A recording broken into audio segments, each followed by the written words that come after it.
యశోద హాస్పిటల్లో చికిత్స పొందుతున్న ఎంఎంటీఎస్ రైలు ఘటన బాధితురాలని కేంద్ర మంత్రి బండి సంజయ్ పరామర్శించారు. రైల్లో గుర్తు తెలియని వ్యక్తి ఆఘాయిత్యం చేయడానికి ప్రయత్నిస్తే తప్పించుకోవడానికి కిందకు దూకి యువతి గాయాల పాలయ్యింది. నిందితులను గుర్తించే ప్రయత్నంలోనే ఉన్నామని పోలీసులు చెబుతుంటే నిందితులను పట్టుకున్నామని ముఖ్యమంత్రి అసెంబ్లీలో చెబుతున్నారని, రాష్ట్రంలో మహిళలకు రక్షణ లేకుండా పోయిందన్నారు బండి సంజయ్. బాధితురాల్ని గాంధీ హాస్పిటల్లో చేర్పించి రాష్ట్ర ప్రభుత్వం చేతులు దులుపుకుంది. కానీ బీజేపీ వల్లనే ఆమెకు మెరుగైన వైద్యం అందించడం జరుగుతుందన్నారు కేంద్ర మంత్రి బండి సంజయ్.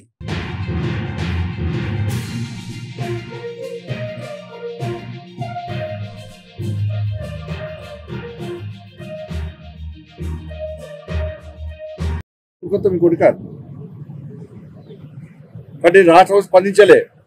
రాష్ట్ర ప్రభుత్వం ట్రీట్మెంట్ చేసే ప్రయత్నం తీసుకుపోయి గాంధీ హాస్పిటల్ అడ్మిట్ చేశారు, కొంత చేతులు చేశారు. ఇలా రాష్ట్ర అధ్యక్షురాలు ముందొచ్చి కిషన్ రెడ్డి గారి సూచన మేరకు అమ్మాయికి అన్ని రకాల మెరుగైన వైద్యాన్ని అందించిన పార్టీ భారతీయ జనతా పార్టీ.